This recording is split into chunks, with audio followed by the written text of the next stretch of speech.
The same weird thing happened to Scotty in two Star Trek universes. If there's one thing Star Trek fans love, it's spotting patterns across the sprawling multiverse of Star Trek shows and movies. Sometimes these patterns are subtle, sometimes they're outright bizarre.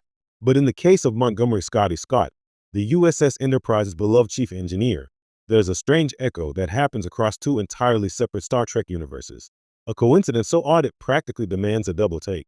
Fans of the original series TOS know Scotty as the red-shirted, kilt-wearing, whiskey-loving wizard of engines. He's the man who could coax warp drives back to life with a few muttered curses and a spark of genius, the unsung hero of countless crises. And then, decades later, in the Kelvin timeline, introduced in J.J. Abrams' 2009 Star Trek reboot, we see a very different version of Scotty, played by Simon Pegg. Yet somehow, this new Scotty experiences the exact same strange, almost comical predicament as his original universe counterpart. In TOS, the incident occurs in The Trouble with Tribbles. The Enterprise is swarmed by adorable, furry, rapidly multiplying creatures that the crew can't seem to control. Scotty's engineering expertise is not directly challenged by the Tribbles, but he is deeply involved in the chaos they cause. In one scene, Scotty is sent to a critical engineering station that's suddenly overrun with Tribbles. They chew wires, trip switches, and generally wreak havoc. Despite his usual confidence, he's rendered helpless, waving his hands at the furry invaders and muttering about needing more power. It's a rare moment where Scotty, usually in total command of his domain, is completely thwarted by something utterly ridiculous. Now fast forward to the Kelvin timeline. Simon Pegg Scotty faces a scenario that, at first glance, seems entirely different. A high-stakes battle against Romulan ships. But then, just like in TOS, a seemingly small problem spirals into chaos. In the 2009 film, Scotty is tasked with handling the ship's engineering systems under extreme pressure, only for an unexpected complication, a transporter malfunction, to throw everything into disarray. Like the Tribble incident decades earlier, Scotty is suddenly grappling with an uncontrollable situation. The same signature mix of frantic ingenuity and helpless exasperation appears, and he has to think fast to prevent disaster. What's remarkable is how both universes present this pattern in almost identical ways.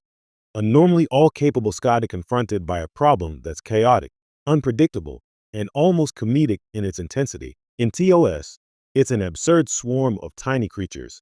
In the Kelvin timeline, it's an impossible technological problem under fire. But in both cases, Scotty's response, equal parts panic, profanity, and brilliance, is the same. It's as if the multiverse itself has a sense of humor, insisting that no matter which timeline we are in, Scotty will always face a moment that reminds him he's only human, or at least only as human as a genius engineer in a Starfleet uniform can be. Fans have speculated endlessly about this phenomenon. Some argue it's a deliberate homage, a wink from Simon Pegg and J.J. Abrams to the TOS canon. Pegg has mentioned in interviews that he studied James Doohan's performance meticulously, aiming to capture not just Scotty's technical skill, but his particular brand of comic vulnerability.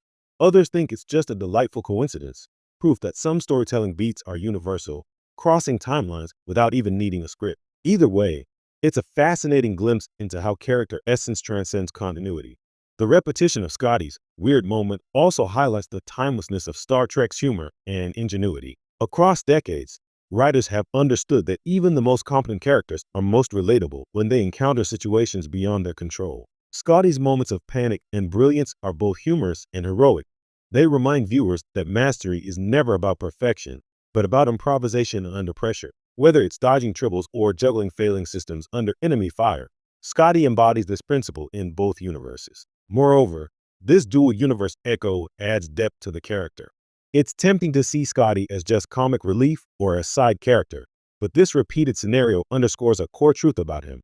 His genius is inseparable from his human fallibility. Both versions of Scotty thrive when forced to improvise, and both highlight the same enduring theme Star Trek has championed since the 1960s.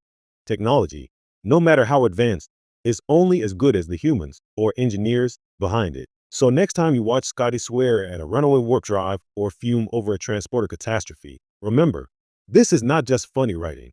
It's a narrative echo, a multiversal nod that somehow ties two different Star Trek realities together. In two universes separated by decades and timelines, the same weird thing happens to Scotty, and somehow, he survives both times, as only Scotty can. In the end, these mirrored moments do more than make us laugh. They remind us of Star Trek's enduring magic. Across timelines, reboots, and universes, some things stay true. Scotty's ingenuity. His